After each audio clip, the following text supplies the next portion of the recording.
rapidinho, vou falar de novo. A aula de hoje é sobre os cordados. Cordados são os animais que têm notocorda, e bom, que 90% desses animais, essa notocorda, ela se converte em coluna vertebral, certo? E aí, Belle? Beleza? Que Belle que é? Isabelle. Ver todos, como é que faz? Parecendo minha mãe. Esse computador, cada computador tem um problema. Nunca dá certo, perfeito, em nenhuma aula, mano. Então, aqui a gente vai falar, né, mostrar que existe uma grande diversidade de animais, né, e que esse recorte da árvore da vida, ele mostra os cordados, certo? Os animais do filo cordata, em que nós temos aqui mais para a esquerda, começando aqui na esquerda, protocordata, que é basicamente o que a gente vai falar hoje, agnata, que são os que não têm mandíbula, e daí nas próximas aulas a gente vai falar dos osteites, dos condrites, anfíbios, répteis, aves e mamíferos. Então, o que é importante é que hoje a gente vai falar desses dois grupos principalmente, a gnata rapidinho, certo? Dentro de protocordata tem urocordata e cefalocordata. Bom, vamos lá, a gente vai visualizar isso aí. Então, filocordata, né, o filo, o nome em latim, aí o nome certinho é chordata, pronuncia cordata, e significa cordados, ou seja, são animais que têm notocorda. O fato desses animais terem notocorda, isso leva a um monte de coisa que a gente vai explicar já já, mas faz com que eles façam parte desse grupo cordata. Esses animais são divididos em, basicamente, protocordados, aqui, além desse grupinho perdido aqui, e dos vertebrados. São animais triblásticos, celomados e com simetria bilateral. Bom, o que significa isso? O animal ser triblástico significa que ele tem os 3 folhetos embrionários, que ele tem endoderme, mesoderme e ectoderme. Ele ser celomado significa que ele tem o celoma, que é a primeira cavidade que se forma no corpo, onde vão se formar os órgãos, pulmão, coração, órgãos do sistema digestório, grande parte, não todos, mas grande parte dos nossos órgãos forma no celoma, que é uma cavidade que surge a partir da mesoderme, do terceiro folheto embrionário, foi o terceiro a surgir, mas é o do meio, nas camadas do embrião, e também que esses animais têm simetria bilateral. Então, assim como nós, todos os animais que têm notocorda, que fazem parte do filo cordados, têm simetria bilateral. Mas o que está aí, será? Ele falou que ia aparecer, não sei. Bom, os cordados, então, eles são animais deuterostômios. Isso é uma característica básica para a gente determinar que um animal é cordado. Deuterostômios só podem ser 2 tipos de animais, assim. Então, se você pega uma estrela do mar, ela também é deuterostômia, né? Um animal deuterostômio. Então, todos os animais do filo equinodermos, né? As estrelas do mar, pepino do mar, bolacha do mar, biscoito do mar também, se você for carioca, ouriço do mar, eles são deuterostômios, o que significa que o embrião origina primeiro o ânus e depois a boca. Tá, mas nossa, que nome infeliz para me dizer uma coisa infeliz, né? Como que a gente torna isso um pouco mais simples? Bom, eu acho que para tornar isso mais lógico, a gente poderia destrinchar o que significa deuterostômio. Deuterostômio é a junção de 2 palavras, talvez gregas, talvez do latim, não tenho certeza agora, em que deuteros significa depois, ou segundo. Estômio, ou estoma, na verdade, estoma significa boca. Então, deuterostômio é um animal em que o embrião origina depois a boca. Depois a boca, primeiro ânus. Essa imagem está mostrando a fase aqui do embrião, em que ele tem um orifício chamado de blastóporo, aqui embaixo, tá? Acompanhando o mouse. Meio ruim de ver o mouse, né? Mas está aqui embaixo escrito. E o blastóporo, se for de um animal deuterostômio, nele vai se originar primeiro, né? O blastóporo vai dar origem ao ânus, e no outro polo, no polo oposto, vai se formar a boca, segundo orifício a se formar. E Os outros animais aqui do filo, perdão, os outros animais, o grupo dos animais, que tem, né, boca e ânus, porque alguns animais não têm boca e ânus, eles são chamados de protostômios, o que não é importante para a aula hoje. Eu só estou falando para mostrar como seria um animal que não é deuterostômio, já que esse negócio é totalmente, meu Deus, o que o guia está falando, né? Então, não sei se isso torna as coisas mais difíceis, espero que não, mas um animal ser protostômio, que é o caso dos moluscos, dos anelídeos, dos nemateumintos, certo? E de outros, por exemplo, os artrópodes, os insetos, né? Eles são protostômios, o que significa que no primeiro orifício que se forma vem a boca, proto significa primeiro, estômio, boca. Então, primeiro a boca, e no polo oposto se forma o ânus. O que importa é que cordados são deuterostômios, assim como estrelas do mar. Então, eu quero que vocês respondam aí nos comentários, por favor, alguém responde, participa comigo aí da aula. Se eu pego um caracol, uma estrela do mar e um ser humano, quem é mais próximo, quem é mais parente entre si? Quais são os dois que são mais parentes entre si, pensando evolutivamente? Se eu te dou um ser humano, um caracol e uma estrela do mar, quem que é mais aparentado evolutivamente? Fala os dois aí, sei lá, caracol e estrela do mar e ser humano e caracol. São só 3 alternativas. Por favor, responde aí nos comentários, vamos discutir, isso é legal. Por favor, alguém responde. Se ninguém responder também, eu vou seguir a aula em frente, fazer o quê? Eu vou ficar triste, mas paciência. Então, aqui no filo dos cordados, existe uma grande novidade evolutiva, que eu venho falando já desde o começo, que é o fato de que esses animais possuem notocorda. Então, essa notocorda, eu vou mostrar o que é no próximo slide, provavelmente, ela vai ser convertida, a partir dela vai se formar a coluna vertebral nos vertebrados.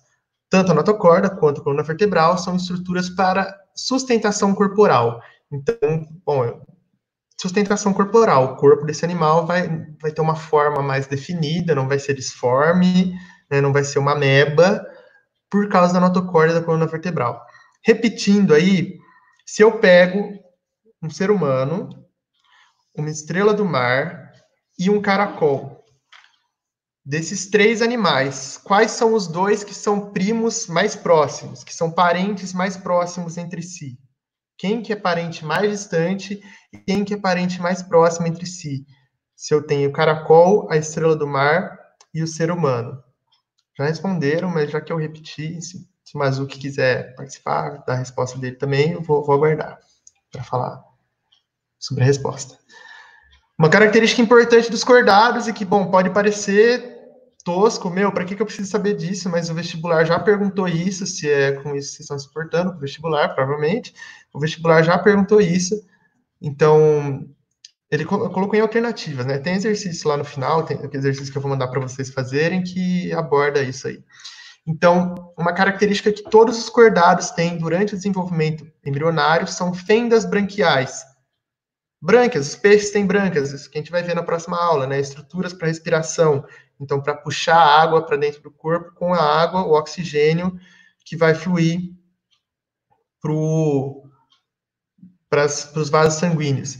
Então, todos os cordados, um humano, uma galinha, né? Aqui na imagem, uma tartaruga, um peixe beta, um peixe palhaço, um tubarão, uma raia, todos esses que a gente vai ver nessa aula, todos eles têm fendas branquiais em algum momento da fase embrionária. Isso é uma característica comum de cordados. Então, se você pegar um embrião, tiver fenda branquial, é cordado. Não importa se tem notocorda. Não importa, na verdade, porque pode ser que seja um invertebrado que não tem notocorda. Então, são 2 características essenciais. Tem notocorda, tem fenda branquial, ou tem fenda branquial e tem notocorda, é um cordado. Então, a resposta certa foi essa mesmo que vocês responderam. O humano e a estrela do mar são mais próximos entre si, são mais primos do que o caracol. O caracol é mais distante dos 2, assim, é um primo mais distante, justamente porque ambos têm um embrião que origina primeiro o ânus e depois a boca. Então, devido à característica do embrião, a gente assume que as estrelas do mar, todos os equinodermos, né, ouriços do mar, bolacha do mar, biscoito do mar, se for carioca, enfim, e o ser humano são parentes mais próximos do que qualquer outro invertebrado é próximo de uma estrela do mar ou de um ser humano. Essa imagem é o esquema corporal básico de um cordado. Então, o que a gente tem aqui? Tá vendo esse tube fine aqui? Aquele docinho, né? Que você compra no supermercado. Agora você vai passar vontade. Então, essa coisinha vermelha onde eu estou passando o mouse aqui é a notocorda, certo? Essa linha vermelha mais linear, mais regular, mais uma forma mais definida, é a notocorda, que é essa estrutura que dá sustentação corporal para um cordado, que é a estrutura básica que define um cordado. Outra característica importante dos cordados é o sistema nervoso dorsal. Então, bom, o cérebro está na nossa cabeça, né? Não dá para dizer exatamente se isso é no dorso ou se é no ventre, mas a gente tem uma coluna vertebral, a gente tem na coluna vertebral, não é isso que eu ia falar, é uma... Nossa, cérebro, cerebelo, medula... Não é medula. Esqueci o nome, gente. Ah, a gente tem uma estrutura, né? Uma estrutura enervada que segue para o nosso dorso aqui nas nossas costas. Então, tanto em nós quanto em qualquer outro cordado, o sistema nervoso está voltado para a região dorsal, está mais concentrado na região dorsal. Bom, cordados têm boca e ânus, o que significa que eles têm sistema digestório completo. Aqui, as fendas na faringe, certo? Aqui esses U aqui, essas letras U, parece uma letra U, são fendas na faringe ou fendas branquiais, certo? Seriam a mesma coisa aqui nesse caso. Ah, essa seta, essa grande seta, que era para eu ter colocado ela antes, mas eu sempre esqueço que ela está no slide. Ela mostra a notocorda. Bom, o primeiro grupo, então, que a gente vai estar falando sobre os cordados, os demais grupos a gente vai estar falando a partir da semana que vem. O primeiro grupo são os protocordados. E, bom, protocordados são divididos em dois grupos. Não é legal voltar no slide, mas eu vou voltar. Os protocordata são divididos em urocordata e cefalocordata. E é basicamente a diferença, as características e as diferenças entre os dois que a gente vai ver agora. Os protocordados, então, eles têm um sistema nervoso representado por um tubo nervoso dorsal, que é basicamente o que está mostrando nessa imagem. Essa imagem é um padrão para um cordado, mas assim, principalmente para um protocordado, né? Então, sistema nervoso representado por tubo nervoso dorsal, um encéfalo primitivo, que significa que eles têm um cérebro bem simples, né? Que eventualmente nem é chamado de cérebro, mas enfim, no caso deles pode ser chamado já de cérebro, então é uma estrutura nervosa simples, se comparada a de grande parte dos vertebrados. O sistema digestório deles é completo, como eu falei ali atrás, se eles têm boca e ânus, significa que eles têm sistema digestório completo. Se só tem um orifício no sistema digestório, esse sistema digestório é incompleto. Opa, droga, estou me perdendo aqui. Protocordados são animais filtradores, e associado a isso, eles têm cirros na boca. São esses pelinhos aqui, não são bem pelinhos, né? São estruturas para que tenha fluxo de água para eles filtrarem, para eles sugarem a água ali do oceano. São animais, pelo que eu sei, só vivem na água do mar, são animais de ambiente marinho, né? Protocordados se referem, na verdade, né, lembrando, a cefalocordata e a urocordata. Então, essas características que eu estou falando até então são gerais desses dois grupos. Inclusive essas aqui também. Então, protocordados têm sistema circulatório aberto, o que significa que o sangue passa por lacunas ele deixa de estar nos vasos sanguíneos por alguns momentos do ciclo da circulação. Então, no sistema circulatório fechado, o sangue está sempre em vasos sanguíneos e no coração. No aberto, eventualmente, ele passa por vazios. O sistema excretor deles é representado por nefrídeos. Então, bom, nefrídeos basicamente são estruturas semelhantes ao rim, só que mais simples, então por isso a gente não chama elas de rim, tá? Mas funcionalmente a ideia é a mesma do rim. E eles realizam respiração cutânea, ou seja, essa respiração se dá pela superfície da pele, certo? Vou explicar de novo, pode ser que faça tempo que vocês não me escutem explicar isso. Respiração cutânea, ela ocorre de uma forma em que o oxigênio, ele passa para o nosso meio interno, né, para os nossos vasos sanguíneos, atravessando a nossa pele, né, a superfície do corpo. Então, o oxigênio atravessa a parede da nossa pele e vai até o vaso sanguíneo, e o gás carbônico, que vai ser liberado no meio externo, atravessa a parede da nossa pele, né, do vaso sanguíneo para a nossa pele, para o meio externo. Vocês estão entendendo? Qualquer dúvida, perguntem aí, por favor. Agora a gente vai falar do grupo urocordata, certo? Então a gente estava falando de protocordados, e daí em protocordados tem dois grupos. E um deles é o urocordata, o grupo das acídeas. Opa! Urocordados, né, do grupo urocordata, ele tem sifões para que a água seja inalada, para que a água seja puxada para o meio interno, pois são animais filtradores. Então, eles têm esse sifão inalante e o sifão exalante. E, bom, a vida deles é isso aí. Puxar água do meio externo, puxar água do meio externo para o meio interno e jogar água de volta para o meio externo, basicamente com as fezes, entre aspas, assim, com os excrementos deles, né? Então, puxar água é para obter partículas alimentares, liberar é para jogar restos alimentares no meio externo. E, bom, basicamente, a notocorda não está presente nos adultos. Gente, presta atenção nisso. Esse bicho não tem notocorda. Estão vendo a imagem? Vocês estão achando a notocorda em algum lugar? Não tem notocorda aqui. Mas é porque ela foi perdida em algum momento da vida. Ela está presente durante a fase embrionária. E é por isso que a gente determina que urocordata fazem parte do filo dos cordados. Agora, a gente fala da reprodução, certo? Basicamente era isso que tinha para falar de urocordata, né? E agora a gente tem que falar da reprodução, e a gente vai diferenciar os dois grupos na reprodução, tanto o cefalocordata quanto o urocordata. Bom, cefalocordata, representado por animais que a gente chama de anfioxos, tá? Anfioxo é o nome desse animal. Esse é um peixinho, é um bagulhinho esquisito, assim, é isso. São animais dioicos, e o que significa o animal ser dioico? Significa que o aparelho reprodutivo masculino fica no organismo macho e o aparelho reprodutivo feminino fica no organismo fêmea.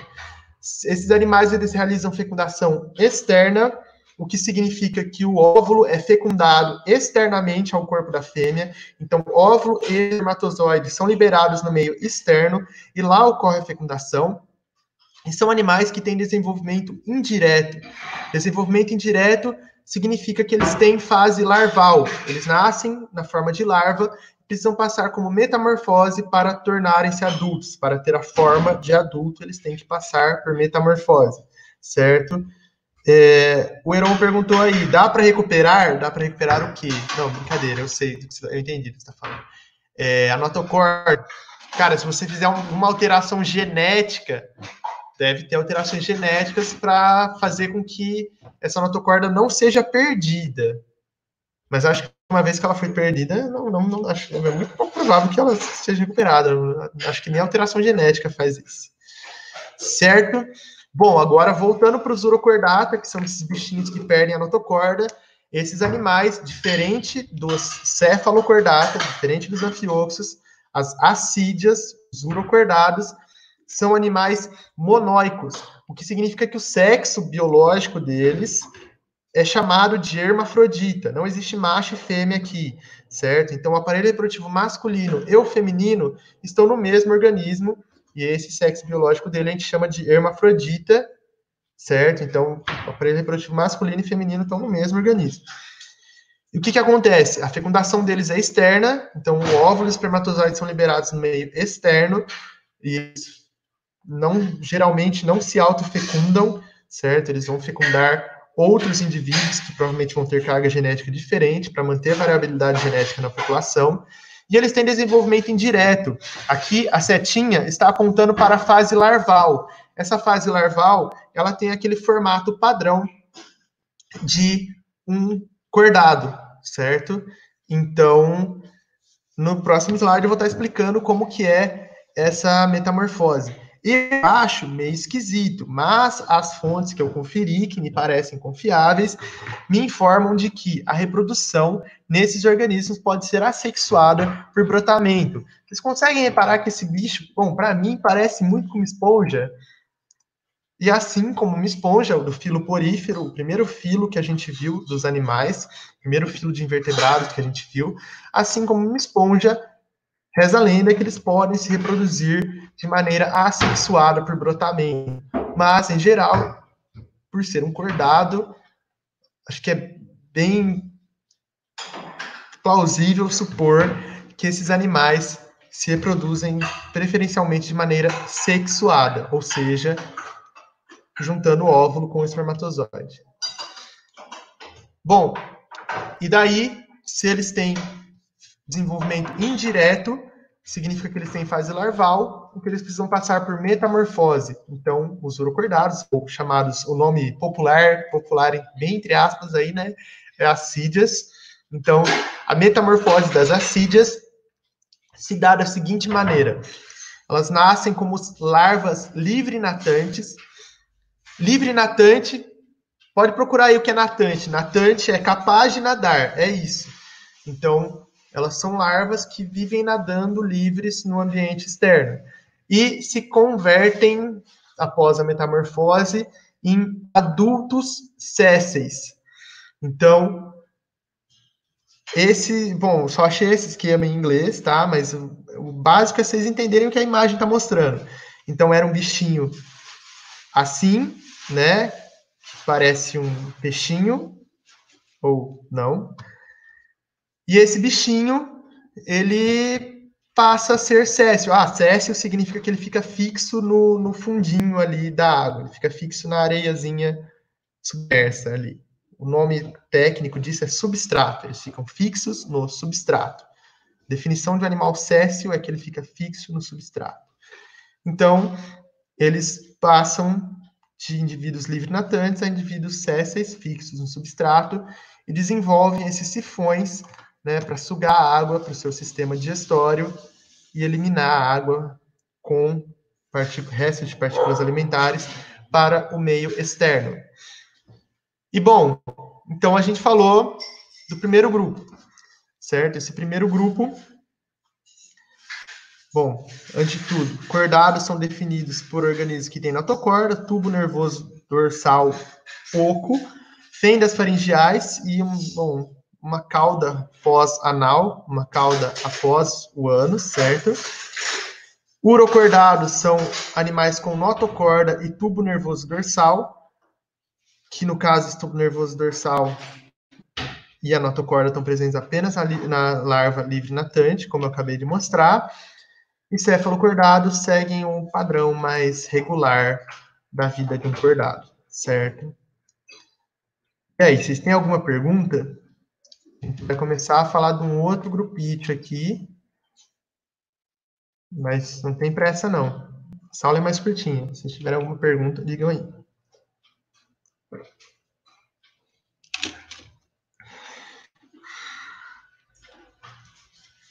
Então, dentro desse filo, a gente tem grupos que a gente pode chamar de subfilos, que são cefalocordata, urocordata, e um subfilo chamado de vertebrata, ou craniata, porque surge a vértebra e define-se também uma estrutura chamada de crânio, uma estrutura óssea definida como crânio.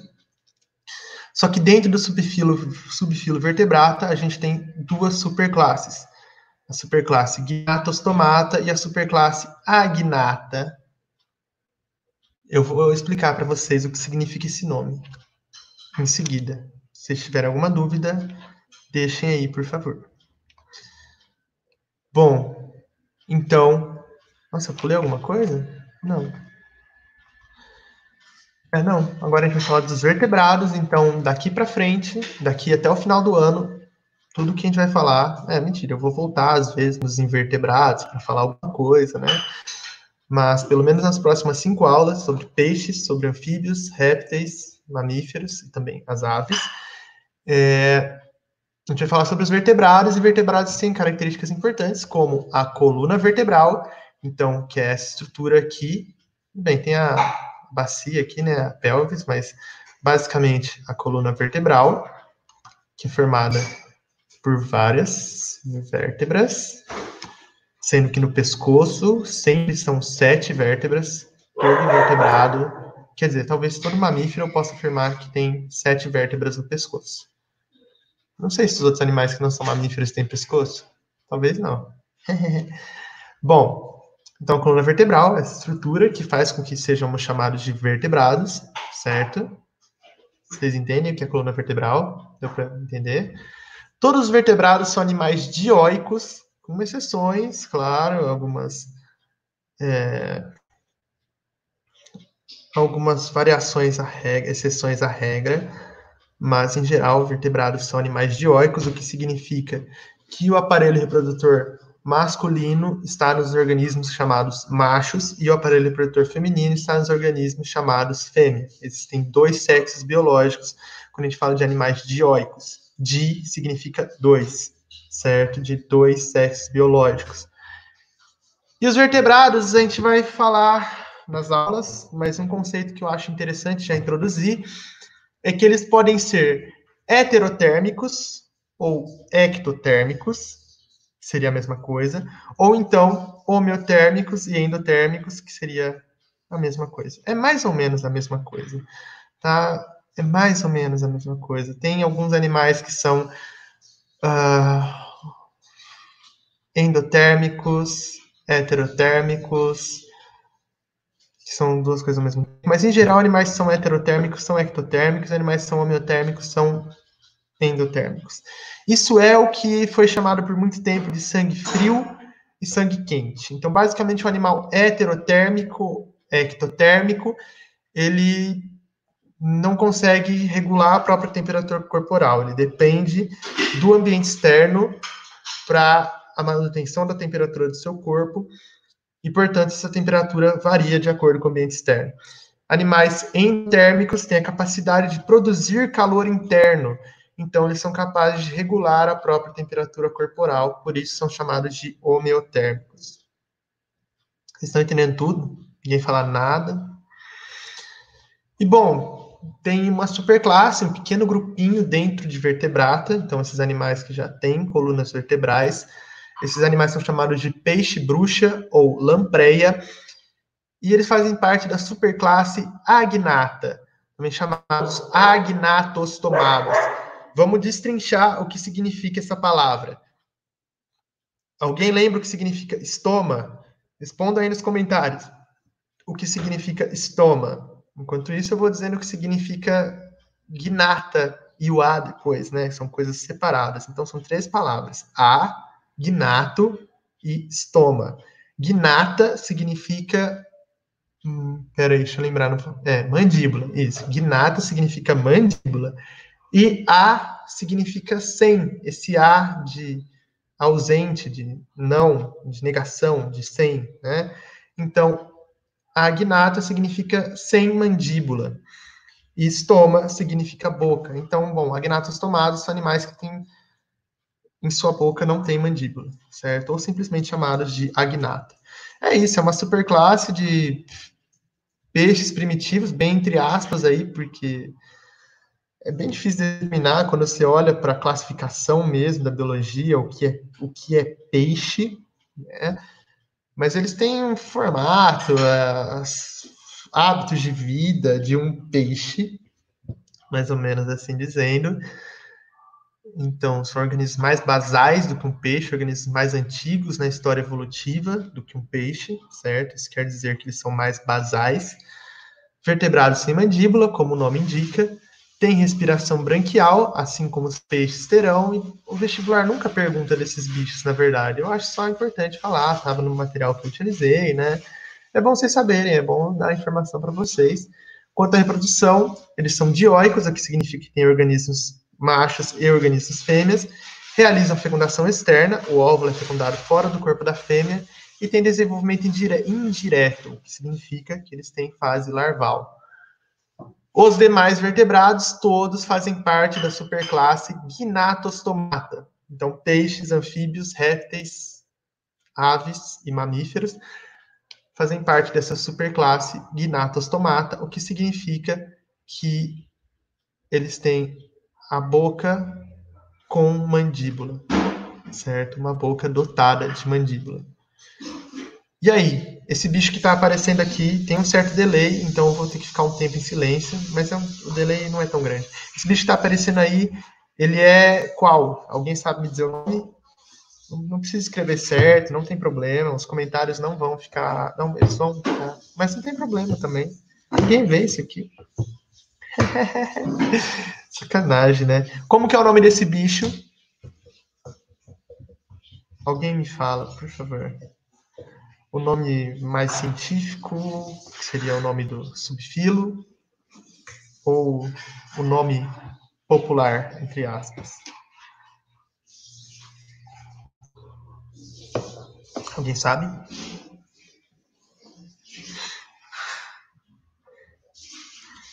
Bom, ninguém responde, mas tentem lembrar o nome do próximo. Eu quero que vocês respondam do próximo, que é basicamente o outro que eu mostrei na aula, que eu falei mais tempo, assim. Então, esses bichos aqui são assídeas, que fazem parte do grupo Urocordata, certo? Vamos ver como é que escreve lá. Urocordata. Urocordata. Vou passar o mouse aqui, todo mundo vê, ó.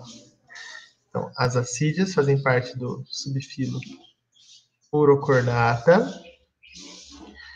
São organismos que têm desenvolvimento indireto e que perdem a notocorda durante a metamorfose. Na fase adulta, eles perdem a notocorda e o tubo nervoso dorsal. Eles, na verdade, deixam de ter uma divisão corporal de dorso e ventre. Eles passam a ser uma parada muito esquisita. E é isso. Esses são os... Alguém sabe o nome? Sempre, ao longo da aula, eu estava mostrando só um pedacinho do corpo, né? Agora mostrou o corpo inteiro. Aquele esquema do cordado é bem parecido com isso aqui, né? Ninguém vai me responder o nome. São os anfioxos, que fazem parte do subfilo Cephalocordata, tem a notocorda persistente ao longo de toda a vida. O termo que a gente usa é persistente, né? Que significa que ela persiste, não que ela é diferente dela ser insistente, dela ser chata, né? Ela é persistente, que significa que ao longo da vida ela não deixa de existir no corpo desse animal, a notocorda, certo?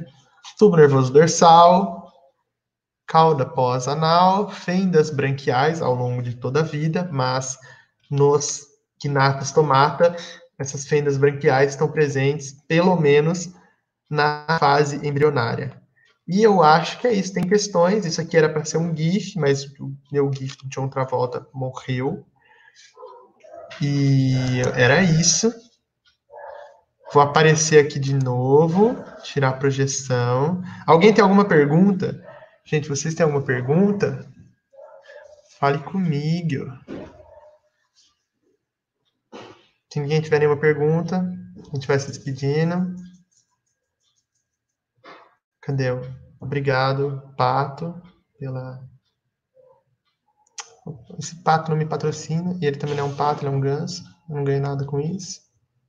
Essa é minha casa. Cadê? É muito difícil, porque é espelhado, ó. Meu Deus. Parecendo que eu tô fazendo esse no TikTok. É muito difícil, gente, mexer aqui, porque é espelhado. Droga. Namastê. Aqui tem fotos. Minha e da minha mãe. Meu bebezinho. corujas, uma cadeira, que é onde minha cachorra fica deitada, mas ela não tá aqui agora.